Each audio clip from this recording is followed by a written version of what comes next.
What's up, everybody? Early Bird here, and today I want to talk about the topic: is gaming bad? Well, to give you the short answer, in my opinion, I don't think it is bad, but it depends. It depends. So, video games nowadays have a lot of techniques to keep you addicted to a game, especially those free to play kind of games where you don't have to pay anything. And well, there is games like World of Warcraft or something where you actually do pay and you're still going to have a hard time getting away from the game. And the reason is basically dopamine. I'm not here to talk about dopamine now because that is a whole new video actually. But basically, games nowadays try to make you addicted to the game, that you keep engaged with a game. I want to give you an example where I did a little bit of research, which was like the Call of Duty games.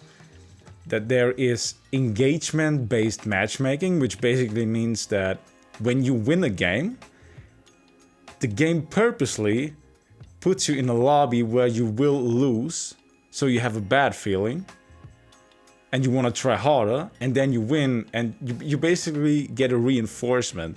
So the game looks at your win rate. But this is kind of more in depth now. But I think because people always talk about in moderation, it's okay. And that is actually true.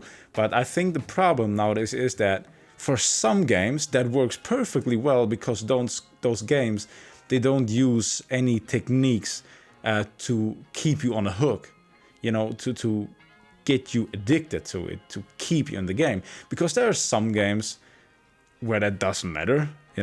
For example, Minecraft, there's this new edition of Minecraft, but the old one is like, there are no battle passes, there are no microtransactions in the old version. It's just a game. You play the game for fun and then you drop it after 1 to 3 hours. I don't know. But a lot of games try to extend this time that you spent in the game. And that's basically my dishwasher. Don't mind it. Hopefully it's not that loud in the background. But it's like, for us, we don't know which game tries to get our attention, which tries to hook us, because we don't know, is this game good, is this game good, which game uses those patterns, those battle passes, those hooking mechanics. Basically, we don't know. And how are you supposed to know if you don't do a lot of research? You come home from work and you want to have a chill evening and just play a video game. But I know a lot of friends who tapped into this trap.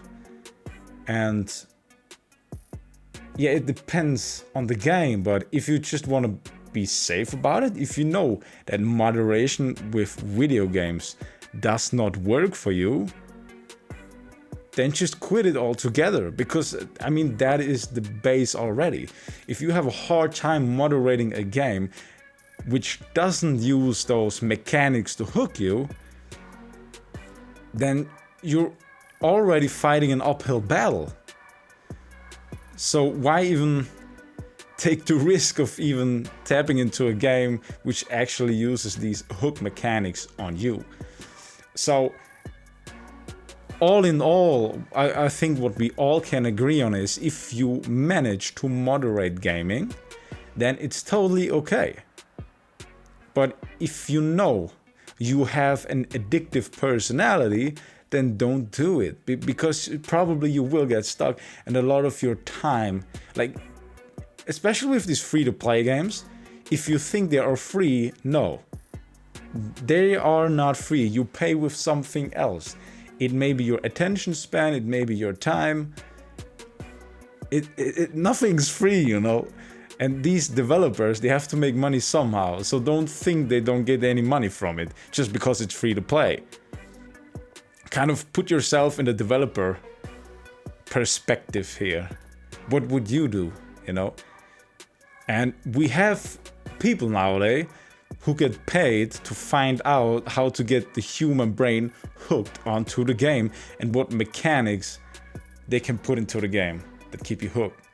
It is messed up, really, but I guess that's the world we live in nowadays, especially in the gaming world, and I don't see this trend falling off anytime soon, because there's a lot of money behind that. So if there's one thing that you take away from this video now, is that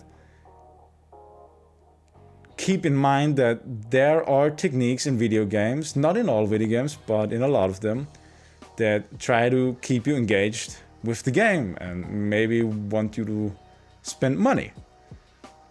And if you have an addictive personality, stop it altogether, in my opinion. If you always fall back, if you always fail quitting video games, because there must be a reason why you in the first place want to quit video games, right? Then it doesn't make sense to fight that battle. If you can moderate it, and if you can get everything done in your day-to-day life, like you do your responsibilities, then it's fine. And that is basically everything I want to say. But I would like to hear your perspective about this topic, actually. Write it in the comments down below, and I hope you enjoyed this little short video, and I just had to get this off my soul, guys. So peace, see you the next time.